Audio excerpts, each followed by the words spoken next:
Start. जैसे ही कोई हादसा होता है, धड़ाधड़ सूचनाएं आने लगती हैं कि कैसे नियमों के अनुपालन में कोताही बरती गई और सुरक्षा संबंधी दिशा निर्देशों की अनदेखी की गई। भवन निर्माण की मंजूरी, सुरक्षा मानकों के अनुपालन, निरीक्षण तंत्र, अग्नि सुरक्षा मंजूरी और विभिन्न विभागों की लापरवाही को लेकर असंख्य तथ्य सामने आने लगते हैं। लखनऊ के अलीगंज हादसे को लेकर भी खबरें आ रही हैं। नियमों के अनुपालन में सख्ती के दावे अधिकारी कर रहे हैं। कई स्तर पर कार्रवाई की सूचनाएं प्रशासन जारी कर रहा है। अहम सवाल है कि अगर खामियों के बारे में पहले से सब कुछ पता रहता है तो किस मजबूरी में प्रशासन ने इस मामले में अब तक आंखें बंद कर रखी थी। ऐसे हादसों में नियमों के उल्लंघन को लेकर सवाल उठते हैं। कुछ दिनों तक जांच चलती है और खामोशी छा जाती है। जांच में ऐसी कोताही अस्वीकार्य होती है। पैरा। दरअसल इस तरह के हादसे मौजूदा दौर में सेवा क्षेत्र के इर्द गिर्द फलती फूलती शिक्षा, अर्थव्यवस्था, अनियोजित शहरी विस्तार और नियमन की विफलताओं को प्रतिबिंबित करते हैं। कम पूंजी निवेश में मोटे मुनाफे के लालच में नियमों को ताक पर रखा जा रहा है। ऐसे उल्लंघन पूरे भारत में आम हैं, जहां व्यावसायिक और शैक्षिक प्रतिष्ठान बुनियादी सुरक्षा मानदंडों की अनदेखी कर रहे हैं। लखनऊ विकास प्राधिकरण के जो तथ्य सामने आए हैं उनसे पता चलता है कि लगभग एक दशक पहले कथित अनधिकृत निर्माण के आरोप में अलीगंज की संपत्ति को गिराने की कार्रवाई शुरू की गई थी।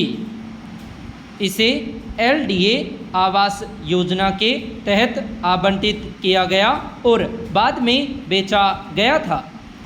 इसे 2014 में आवासीय संरचना के रूप में मंजूरी दी गई थी। LDA ने अवैध निर्माण का पता चलने पर मई 2016 में गिराने का आदेश जारी किया, लेकिन 2 महीने के भीतर ही आदेश वापस ले लिया। इन सवालों के जवाब सामने नहीं आए हैं कि विध्वंस के आदेश पर अमल क्यों नहीं हुआ, इसे वापस क्यों लिया गया। पैरा। लखनऊ जैसे हादसे एक चिंताजनक परिपाटी का संकेत दे रहे हैं। अधिकांश योजनाओं और भवन उपनियमों में मिश्रित उपयोग वाले निर्माण की अनुमति दी जाती है, बशर्ते ऐसी इमारतें अग्नि सुरक्षा नियमों का पालन करती हों। लखनऊ के हादसे से स्पष्ट है कि दशकों तक गैरकानूनी तरीके से आवासीय इमारत में कोचिंग संस्थान और अन्य व्यावसायिक गतिविधियां चलती रहीं और प्रशासन सोता रहा। आए दिन होने वाले अग्निकांड से कोई सबक नहीं सीखा गया।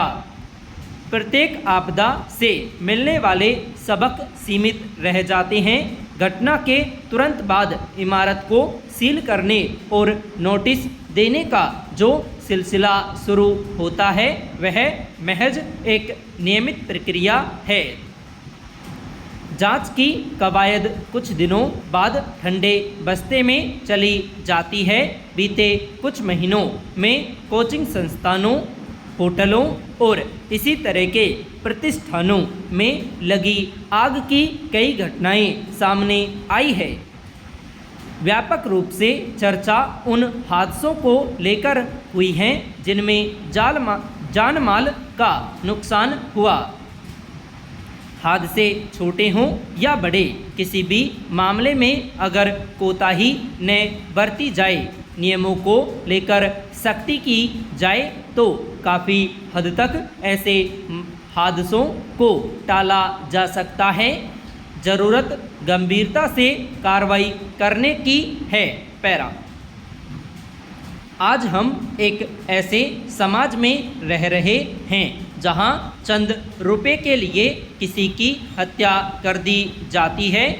यह कानून व्यवस्था का मसला जरूर है, लेकिन समाजशास्त्रीय पक्ष को लगातार अनदेखा किया गया है। चिंता की बात है कि बच्चों का स्वभाव भी अब उग्र होता जा रहा है। मामूली बातों पर आपा खो देना सामान्य बात हो गई है। दिल्ली में एक बार फिर महज कुछ रुपए के लिए एक व्यक्ति की हत्या समाज की मनोदशा की शाह तस्वीर सामने रखती है।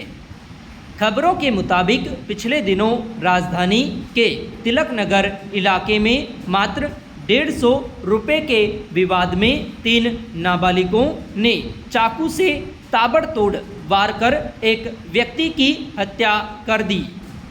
नाबालिगों में इस तरह बढ़ रहे दुस्साहस की वजह जानने की आवश्यकता है।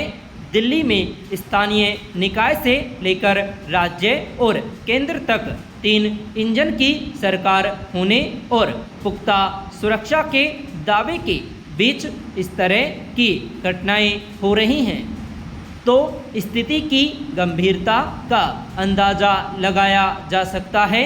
अगर यहाँ पढ़ने लिखने की उम्र में बच्चे हथियार लेकर चल रहे हैं, यह कानून व्यवस्था संभालने वालों की भी लापरवाही है। पैरा। इस तरह के अपराध से नागरिकों के मन में असुरक्षा का बोध बढ़ेगा। वैसे भी आत्म केंद्रित हो रहे समाज में अब कोई किसी को बचाने के लिए आगे नहीं आता। हालांकि तिलक नगर में हुई हत्या के मामले में आरोपी 3 किशोरों को दिल्ली पुलिस ने कुछ ही घंटे में पकड़ लिया, लेकिन सवाल है कि नाबालिगों के हाथों में चाकू जैसे घातक हथियार कैसे पहुंच रहे हैं। गौरतलब है कि दिल्ली में पहले भी इसी तरह महज 400 रुपये के लेन देन के विवाद में एक युवक की हत्या कर दी गई थी। ताज़ा मामले में बताया गया कि पीड़ित ने जबरन एक किशोर से 150 रुपये ले लिए थे, जिसे वह वापस नहीं कर रहा था। इस तरह की घटनाओं से स्पष्ट है कि हम किशोरों को सामाजिक मूल्यों का पाठ नहीं पढ़ा पाए हैं। नाबालिगों में हिंसक प्रवृत्ति का बढ़ना पूरे समाज के लिए चेतावनी है। इसे रोकने के लिए कई स्तरों पर कदम उठाने की ज़रूरत है। संपूर्ण